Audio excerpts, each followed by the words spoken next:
You are listening to Fantha Tracks. Powered by FanthaTracks.com. It's the Fantha from Down Under. Alright guys, welcome back to the one, the only Fantha from Down Under, live on Fantha Tracks Radio, brought to you by, of course, the kind folks over there. And of course, go and check out all the other shows on the platform. You're going to enjoy it, of course.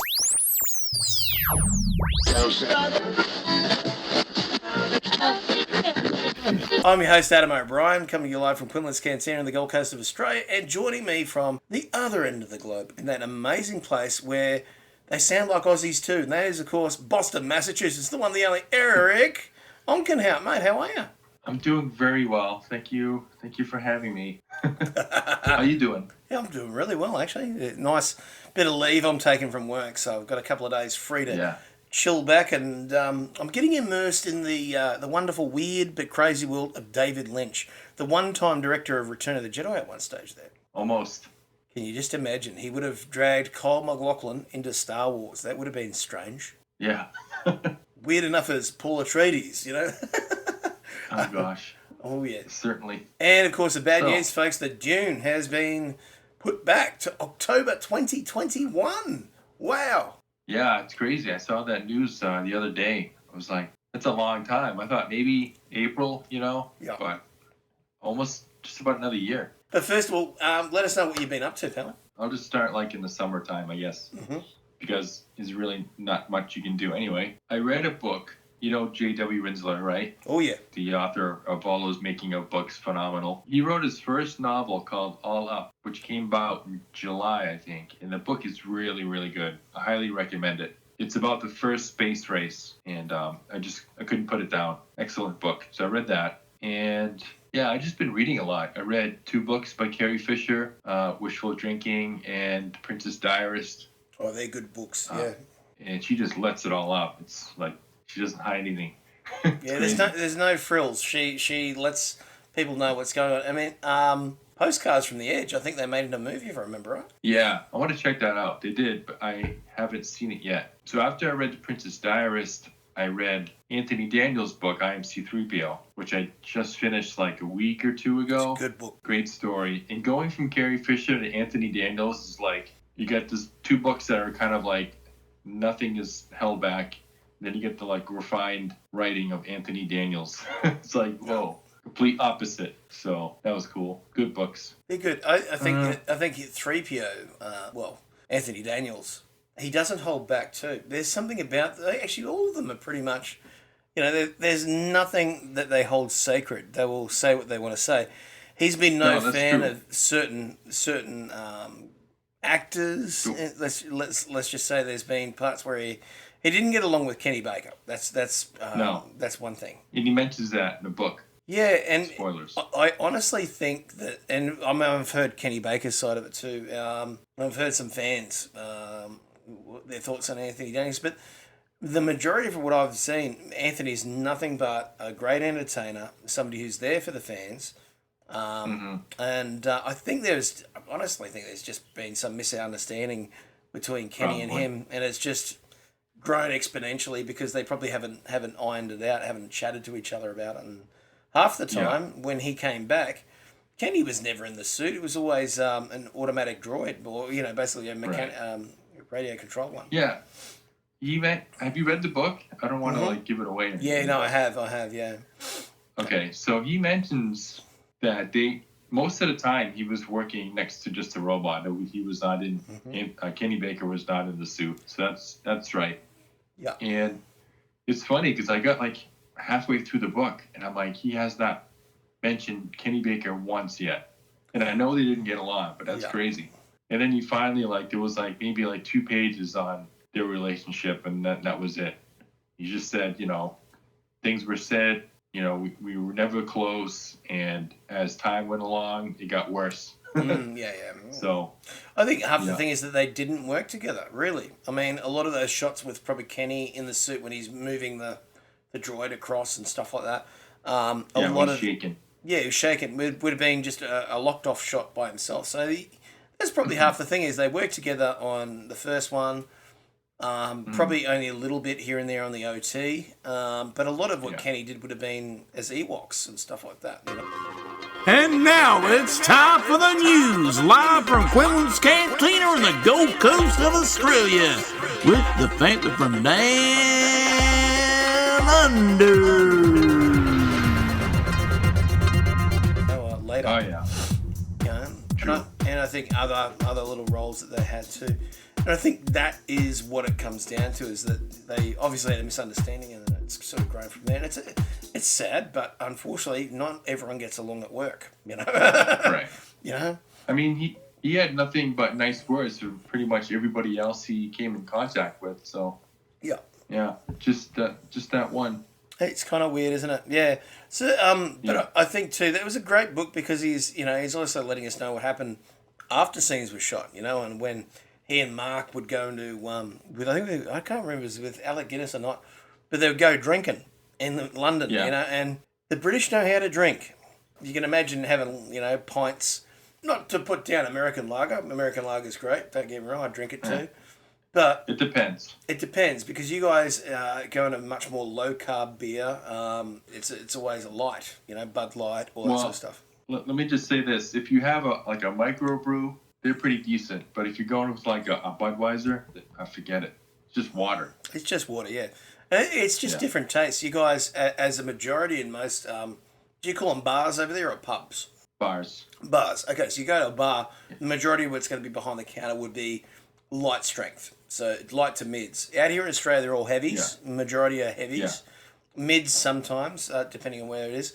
But in London, it's mainly heavies. Your Guinnesses, all that sort of stuff. Your Mercury, all that. Yeah.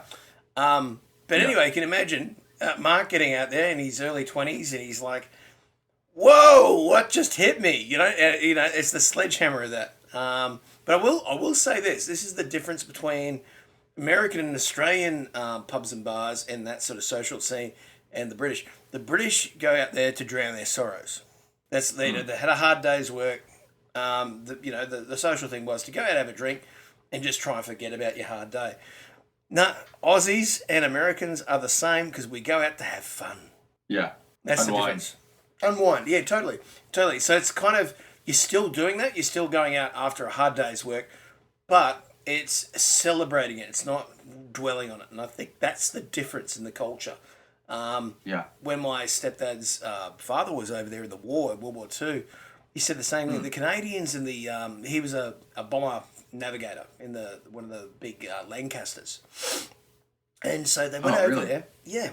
So he went over there and he expected, they'll be rowdy. And no, there was a lot of decorum. And going, sit down with your drinks here at the pub, and yes, and a nice lamb meal with shanks and vegetables on the side. And you make sure they had those, how they do in the royal family. You see it all the time, where they got the fork, they've got the spade, they've got the knife, and stuff. And so, poor old Bordy, which is, the step granddad, he's just like, the hell's going on over here? We have a knife and fork in Australia, and that's it. Yeah. All these little things. And it was just interesting seeing that grow. And obviously it's completely different now. That was back in the 40s. But it just showed the difference. And then when some of those vets came out to Australia, the British, they're like, wow, you guys don't even do that. And he's like, no, we get out, we have some fun. And they all get into, the jovial atmosphere. The same happens in the States and the bars over there. Yeah. So, I love going out after work with friends and just going out and have a beer, and we might talk about work and kind of vent and stuff like that, but we have a good time. It's great, You go out to the bar in the car, out past the park. Yeah.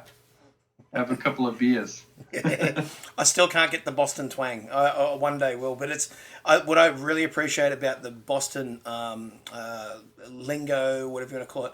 There's so much Australian, very Australian. Great minds think alike, I suppose. It's just great, like the way we say it too. Like let's go down the car down the park, mate. Let's go.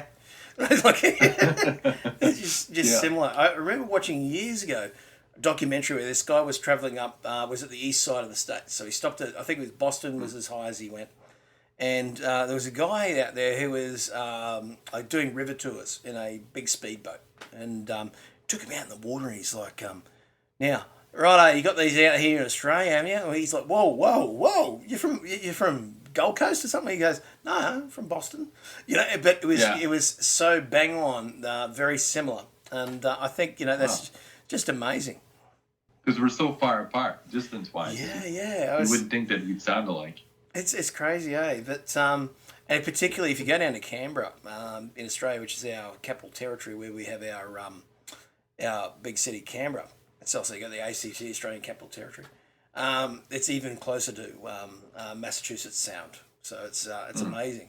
I'm Gareth Edwards, and you're listening to Fantha Tracks Radio. We are here, folks, to celebrate the Carillion Smuggler.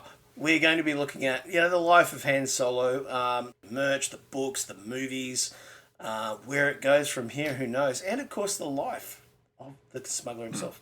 So, first question, straight up, where did you first encounter Han Solo?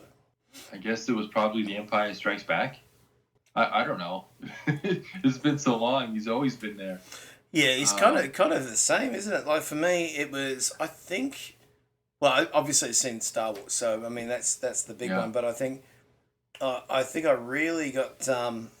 I think it was, where was it? It was the T. So we've seen it on TV a couple of times, and they were re-releasing it on video through. I remember CBS Taft, TAFT, whatever that was. It used to be welcome to CBS Taft Home Video. You had that little thing at the start. I do remember that. And anyway, so what they would do is they bring back releases here in Australia, and they put in these little black cassettes with Fox on the front, and it just had Star Wars logo, nothing else. And it was just like a video copy. I remember, like video shop copy, like our version of Blockbuster back then.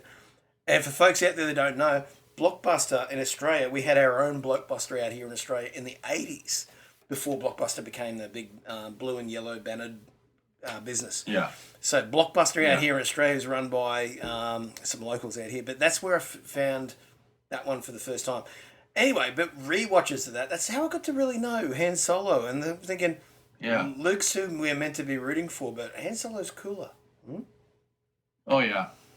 Well, let me re-answer that question. So I just remember, I know he was in the first hours or whatever, the fourth one, the original. But for me personally, like I remember having like his action figure, like from the Hoth Battle Gear action figure, and I just remember him being like this kind of guy that was like, he was cool and laid back, like he must be cool because he got Princess Leia, and I'm like, and Luke was kind of a little dorky, and yeah, pretty much. So I just kind of remember that, and I just remember like, oh, what's gonna happen to Han Solo? He's frozen in carbonite, So that's like one of my earliest memories of Han Solo, I think. I think the big one too for me was he was my second Kenner figure that I got. Yeah, it was pretty early for me. I don't remember exactly, but he was up there, probably like in my top 10 or 15. I remember saying to because this is one of the ones I first bought with pocket money as a kid.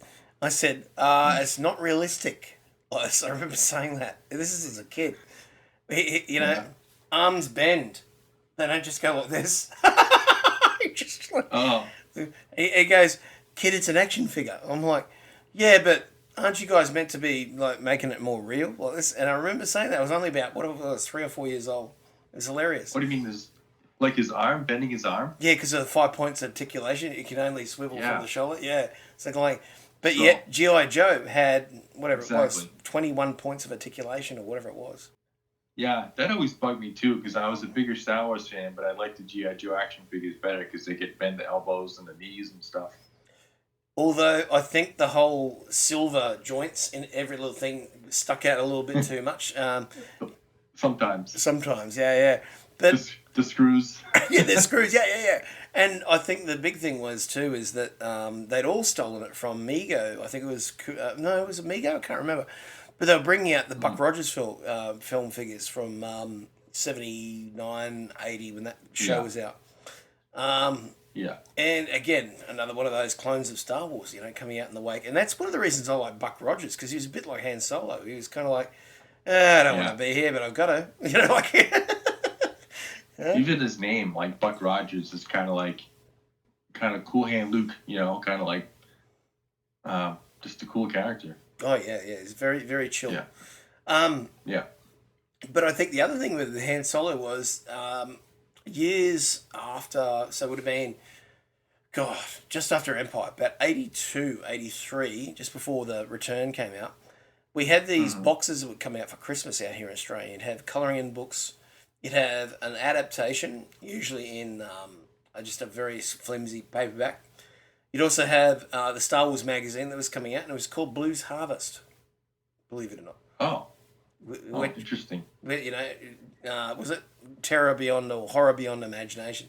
Basically, it was a mag. It was a poster-sized mag, and it had all the stuff of the movie coming out. So it was basically the making of. And if I still had that today, that would be worth thousands. It'd be crazy. Yeah. And I had that, and then there was a series of these little colouring in books that used to come with it. And that box got lost when I moved from one house to another. And it really pains me to say that that issue of Empire Strikes Back would have been worth lots of dollars. Yeah. I had magazines back then, too, that I don't have anymore either, and I have no idea what happened to them, but I'm just like, I wish I had them still. Same. It wasn't just Star Wars. There was also a large... these are UK editions. UK always did jumbo-sized comics. They did them from 2000 AD and Judge Dredd, all that sort of run. And then when Marvel went to the UK, and they said, these look pretty good. What you guys got on these on the shelf? And they would use the printing press from 2000 AD and all that, and they would print out massive, huge editions. So Marvel put out Battlestar Galactica. I still have that here somewhere. I don't know where I put it, but it's a large format Battlestar Galactica. It's huge. It was basically poster size. And after that, they'd also start releasing others in that giant format. And Star Wars was one of them, but Batman, hot on the heels of it over there, they started releasing the Ra's al Ghul run. And it's funny because I thought this was a really stupid character when I was a kid. He's got funny little sideburns. I kind of like, this isn't a real Batman villain. What the hell? He doesn't have special powers and all. Anyway, years later, I literally used that to put breakfast on once, and it just got ruined. And it was a good comic. Years later, find out when Batman Begins came around that it's a real character, all right, and it's probably the best adversary Batman had. I'm like, no. And I trashed the original jump size version and trashed it. You never know, man. You never know. You got to keep your stuff. You're listening to Fantha Tracks. Flip through the galaxy of literature with Cannon Fodder hosts Brian Cameron, Matt Booker, Mark Newbold, and Mark Mulcaster. Count me in. Spin round the rim with Desert Planet Discs. Your musical journey through the space lanes with your hosts, Carl Bayless and Greg Robertson. The hottest tunes this side of Mos Eisley. Get the latest news, interviews, reviews, and much more on Making Tracks with your hosts, Mark Newbold and Mark Mulcaster. Like an Ewok battle wagon out of control. Join hosts Claire Henry and a rotating panel of guest hosts for the podcast that's full of hope. Planet Leia. I love you. I know. It's time to head south with the Fantha from Down Under, Adam O'Brien. Oh, g'day, mate. How you going? Start your engines with Paul Naylor and Mark Newbold as they lift the hood on starships, airspeeders, swoops, capital ships, and more from across the cosmos. And for everything in one location, daily news, reviews, interviews, podcasts, video, and social media feeds. Bookmark FanthaTracks.com for Star Wars news 24/7, 365. But I think that's where my love of Han Solo comes from, is that, back in those days, I thought of him more as a superhero. His superhero sensibilities were the fact that he didn't care. The fact that, he's out for the dollar. He had to fix up the Falcon or whatever it was. But he was also us in that universe. He was an everyman. He was the kind of guy who had to get the job done to feed the kids, all that sort of stuff. Very much. It's very much so. I think that's why he's probably the most relatable of any Star Wars character, is because he's he's not good or bad. He's just like in the middle, and he's just trying to make a living, and he gets caught up in this war, and you know, he has to make a decision, I guess. Yeah, You know? I think too with that is the fact that, my love for that character, particularly right through, you could tell by Return of the Jedi, Harrison really wasn't into it. You know, he's kind of like, paycheck. You know, that's what he's there for. Even though he's a professional, he'll still put what he can in. Particularly, I think Return of the Jedi, the scenes at the start of the film are really well done. But he didn't get on with Richard Marquand. You can tell. Like, he's there for the... And apparently even Carrie Fisher didn't get along with Marquand. But and neither did Anthony Daniels, let me tell you. Yeah, that's right. But I think Mark had a more good rapport with him and stuff like that, mainly because he liked working with the Brits. Mark's, I think, a bit of an honorary Brit, when it comes to... I think he got along with everybody he met, basically. He's so laid back, California guy. Yeah. One endless summer? One crazy summer? Californian? Yeah. Something like that. But yeah, they're just very chill. Corvette summer. Corvette summer, that's the one. Yeah. But yeah, and I think that's the difference, is that Harry had been out there for so long. I mean, I was watching something that was called Shiloh Falls, which is a western he did in the 60s. And he was already like 25 then.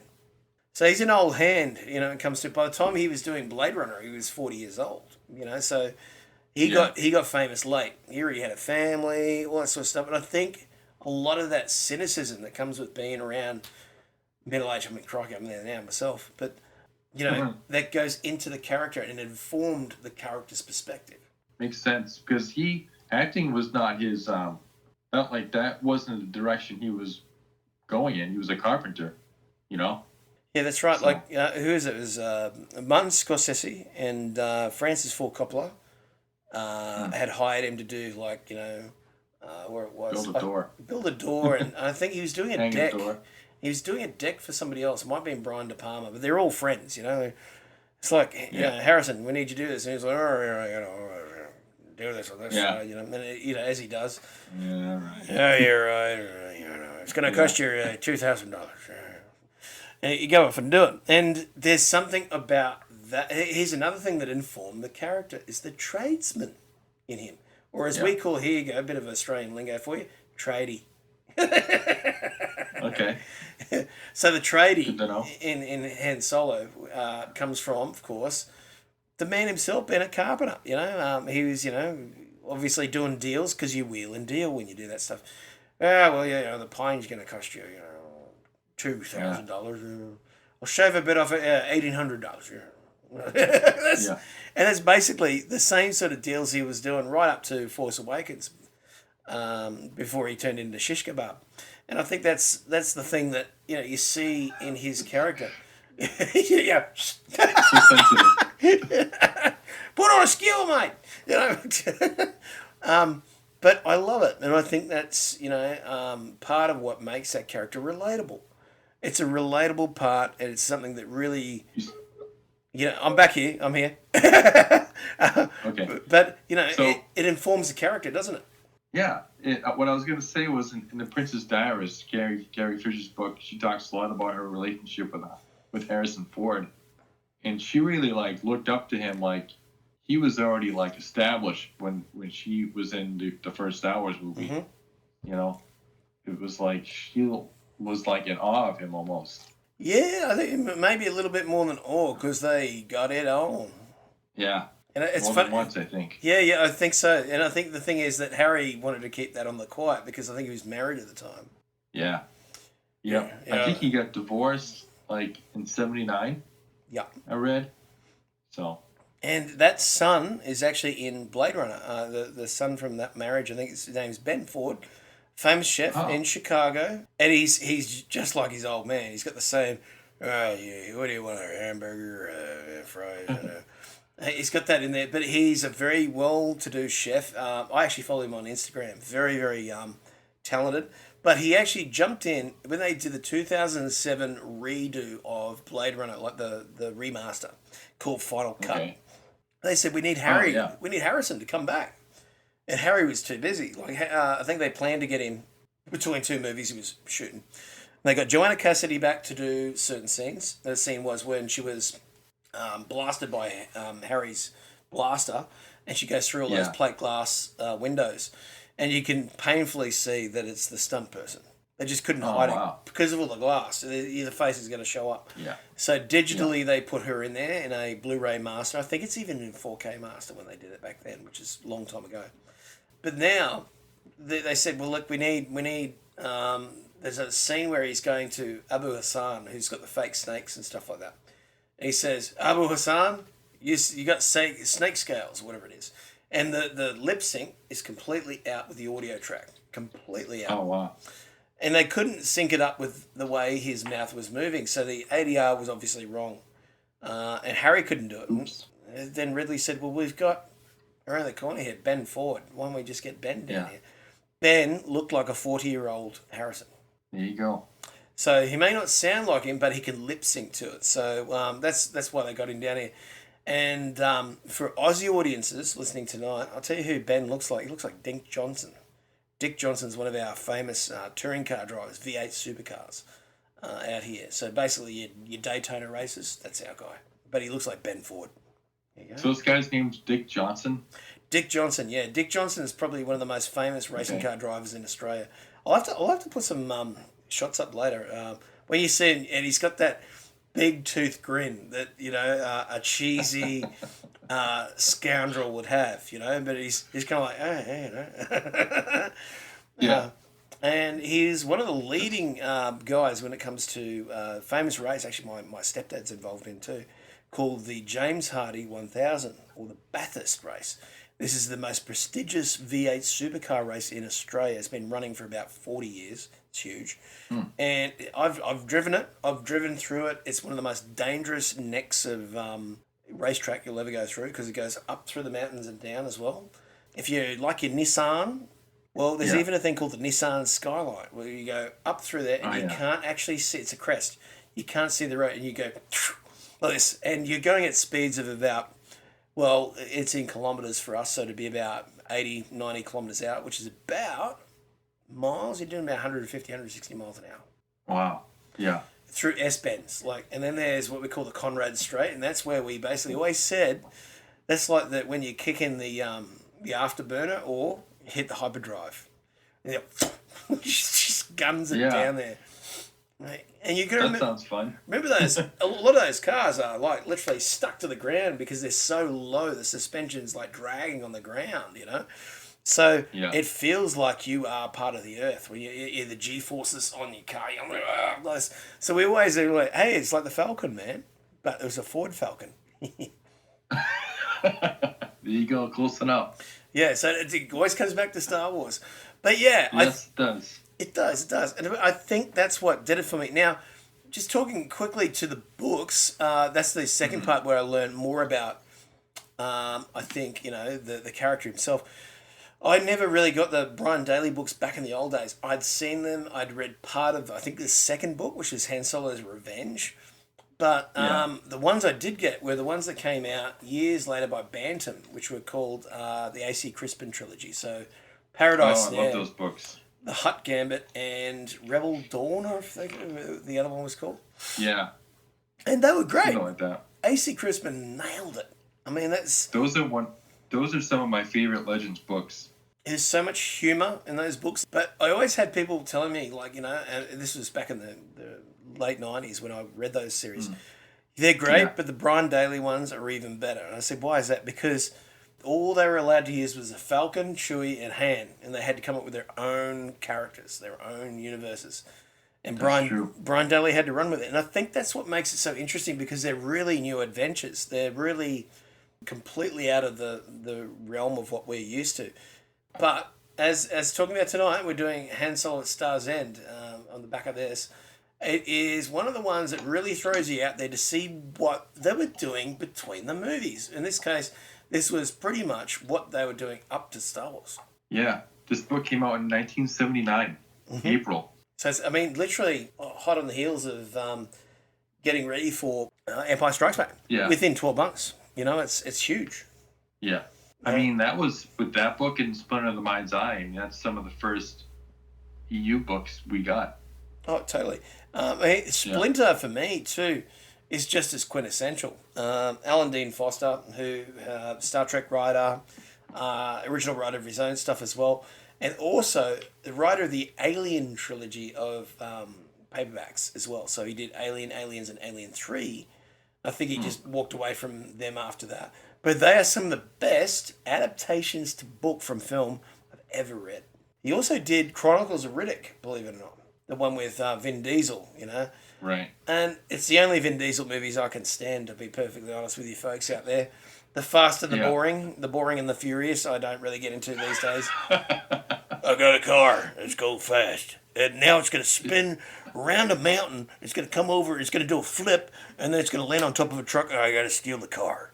You know, and that's basically what those movies are. The first movie is actually a good movie. You know, because they kept it as grounded as they could. It was really about the races, what they used to do, you know, and wherever it is, set, LA, whatever it is. And I think that's what's gold, because we were all going through that at the time. We were all getting hotted up Nissans, Mazdas, Toyota Supras. Oh, yeah. I used to play Gran Turismo 24/7. Oh, same, dude. PS1, yes. I still remember we'd finish work every day, and we'd go home. I had a mate of mine called Shane. He won't mind me pulling this story up. It's good. Every day, he'd be finishing at 2 o'clock. He was a tradie. I was just a dock worker out on the Brisbane River, unloading trucks and stuff. Anyway, we'd go back to his place and be like, he'd already be playing on the PS1, and I'd always come in, sit down, and I'm a button smasher. I literally, if I get frustrated, I'm tapping everything. And I always won the races. He's like, how the hell did you do that? I've been playing that for 3 hours. How the hell did you do that? And then, he eventually... he eventually kicked my ass over probably about, I don't know, a couple of months later. I learnt to play properly. And then the luck wasn't there because I wasn't button smashing. See? Yeah, I know, right? But it was years later. Shane would go through and get... he would get other games, like the fighting games.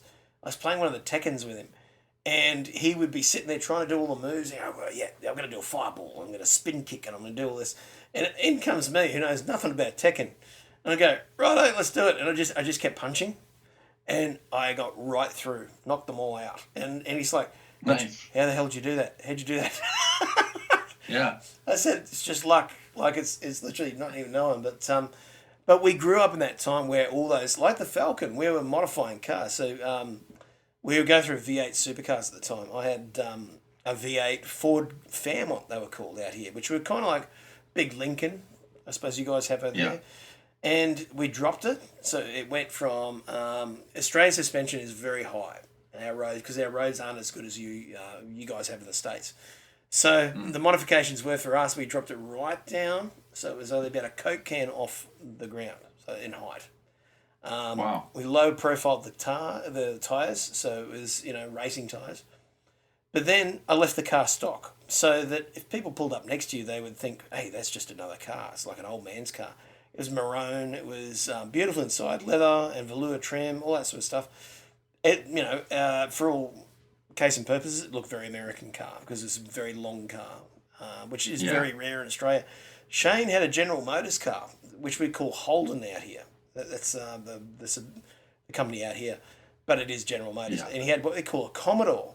So it was basically, Commodore was the Pontiac of Australia, basically. Huge car. Okay. And V8 supercharged. He put everything into this car.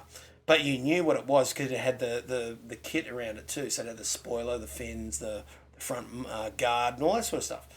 And you heard it because when he turned on the car, you hear this boom, whop, boom, boom, boom, boom, whop, boom, boom, boom. It was getting up on the dial on the tacho, and you see it going from 3,000 to 8 all the time. Whereas mine was just a stock standard V8, but fairly well tuned one. So it got up to 3,000. It spiked as well.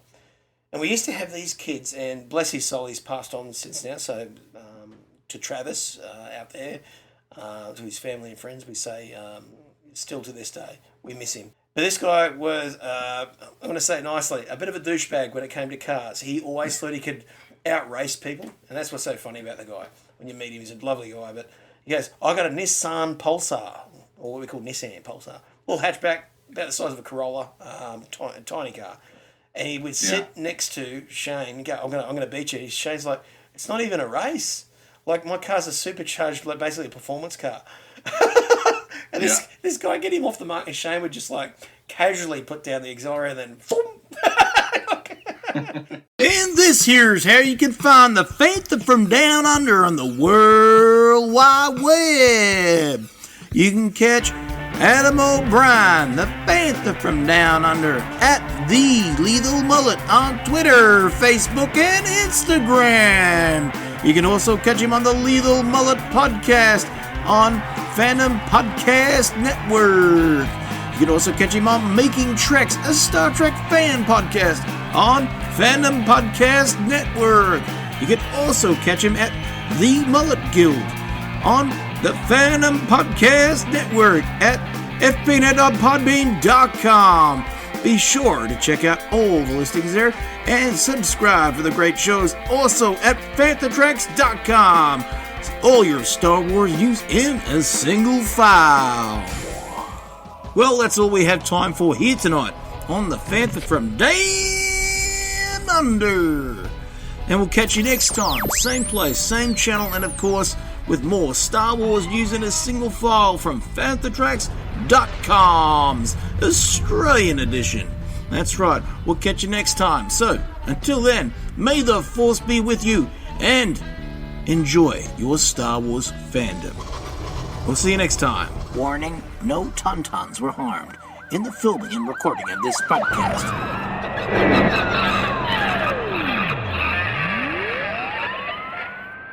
Coming up next on Fantha Tracks Radio, it's Cannon Fodder.